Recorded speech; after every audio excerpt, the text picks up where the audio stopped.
Maybe needs the binoculars to see the 1500 metres. Women are lining up for, again, what promises to be a race, perhaps two races, because Faith Kipyegon, who we're going to see in a second, Claire Johnson, who's had a great year, big step forward for her, but she'll not be, I don't think, expecting to hang on to Faith Kipyegon. Mashesha might try to go with it, won Diamond League early in the season. Didn't perform too well at the World Championships.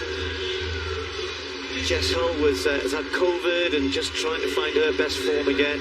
But here we go, Faith Kipyegon, who, again, pretty much as expected, it wasn't a case of destroying the field. She had a good race against Sigai. Laura Muir picked up the bronze medal there. Adele Tracy, incidentally, running for Jamaica here after another new personal best at 1500 metres. All of these women will be thinking, do we go with Faith Kipyegon? Because she's been asked, or she has asked, to go through in 2 minutes 2, which is world record pace. And don't forget, the world record was set here, 2015. Genzebe Dibaba, 3:50.07. So essentially, Faith Kipyegon is going to try and run sub through 50, the first woman who would ever do that. It's a tall order, it's a very tall order. She would have to run a second quicker than she's ever done before, but that's what she ran here last year, just outside 3:51. So the women's 1500 metres, Faith Kipyegon against the clock, we think here.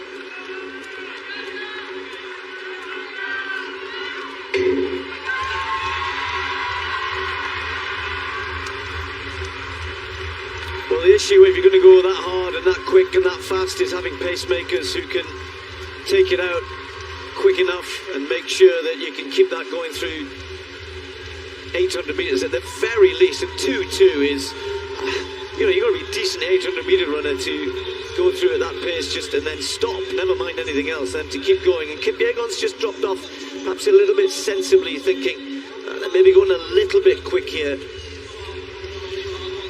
Well, Steve Arrott took the men's 1000 out, maybe a little bit too quick, 51 seconds, remember the first lap for them, and they take the field through 300 metres here in about 45. That is a little bit quicker than 62-second pace, but that's okay. You always expect the first 300 to be a little bit tasty, just to get it set up nicely. Now they should be able to settle down a little bit. It would be perfect if they could go through here in about 61.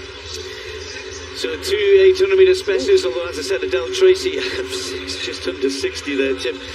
They've gone a bit too quick for me. Even Faith Kipyegon just took the time to get onto the back of them, which was a smart thing to do. She knew it was a bit too quick, could feel how hard that was. She's already got a 15-metre lead on the rest of the pack here. So Faith Kipyegon following. It'll be up to Adele Tracy to at least try and keep this going a bit. And with that new 1500 metre personal best, it's got some strength, but I'm not sure how far Adele will be able to keep this going. So Wilson and Tracy trying to keep this on world record pace. You can see the lights. Well, you can't on that shot, but we can see them in front of us as they come past with 2 laps to go. And they're right up with the lights. Faith Kipyegon's running with the green lights, which will be the world record. Were she able to stay close? That gap just gets bigger and bigger. They come around towards 800 metres, 146.3 at 700. Pretty good, almost perfect. 800 metres, 201.64. It is quick, maybe a little optimistic at 61.75 there. The second lap for the pacemakers after 59.89. But Steve, Kipyegon's looking strong. I'm not sure I've ever seen her tested like this. Lap and a half to go. I mean, that's a 35-metre lead back to the pack. She's still looking really strong. And she's running this like the men tend to run their 1500s these days. This is almost like Ingebrigtsen. She's just going to run survive from the bell. She almost looks as though she's getting quicker, but the lights are just imperceptibly just moving a half a metre away from her. She's got to try and keep on this, use the lights. It's a massive aid these days. She's come to the bell, it's so quick, 2:49 thereabouts to the bell. Faith Kipyegon completely on her own. Griffith in second place at the moment, Mashesha just trying to follow her, but they are so far distant. Now down the back straight, Faith Kipyegon will be trying her best, but those lights are just moving away, but she can lift it in the last 200. Perhaps better than Dibaba managed, but it's the lights are set at an even pace, if you like. But she's got a chance here. She's got a great chance. Don't forget the world record, 350.07. Faith Kipyegon of Kenya, the Olympic and world champion, has got a great chance of doing this. She's picking it up again. She's finding a little bit extra. The crowd are on their feet in the home straight. This is going to be so close. Faith Kipyegon trying to break the world record. It's her versus the clock. The last 30 meters. 20 to go. She's going to be so close. Watch the clock.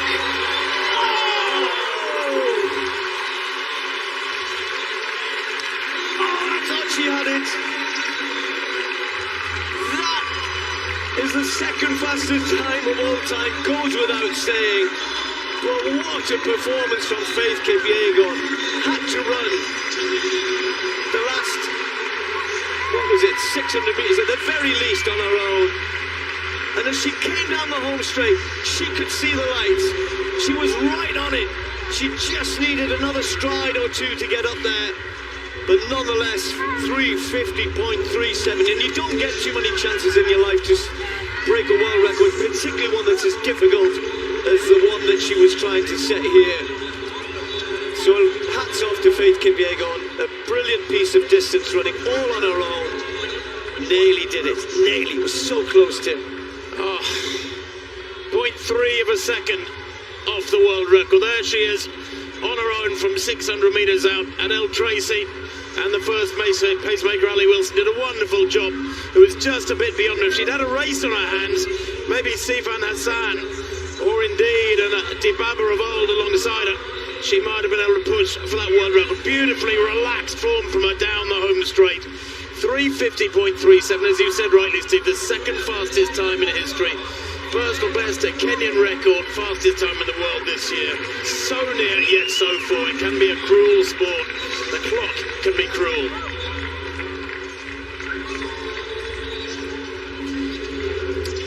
Well, a national record goes without saying, 350.37. McLean with a personal best, really good run from I think her backs didn't arrive as well there, McLean, so she's done well there. And Franny in third place, so in their private race, the two Americans beating a very good rest of the field.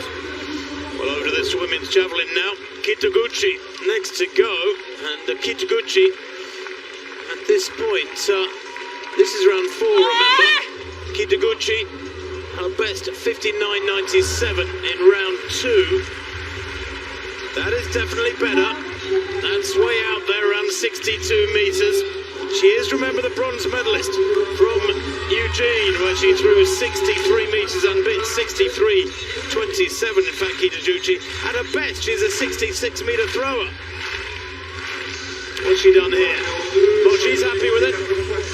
It is in round 4, 62.37. She's into second place and building nicely. A couple of rounds to go, probably, from her. Remember, only the top 3 after round 5. Have a 6th round throw. So first look at Sandy Morris. Things haven't quite worked out the way that she wanted to do this season, I'm sure. But as ever, a redoubtable competitor. Silver medal at the World Championships. So dearly wanted to win the gold in front of the home crowd in Eugene. America had so much, or USA had so much success in those World Championships, and so I'm sure she feels as though she just missed out a little bit. But the good thing was, the heights are beginning to come back. So Sandy Morris. Yeah, nicely done. Just feel as though that confidence and that she's always displayed is starting to come back. A few little problems early on in the season. And despite the disappointment in the World Championships, it was a good performance, and she'll want to build on that now for the rest of the year. Maybe not quite as impressive as Kennedy's clearance. Doesn't matter. 466. Already whittled this field down. There's only 3 still left in at this height. Sutej, Moser, Chapelle, who'd been having a good season, the French pole vaulter, all already gone. Well, we can get down to the final three in the javelin now. Barber in the lead after 5 rounds. Kitaguchi in the second. Mackenzie Little with 61.76. That came in the 5th round for Mackenzie Little.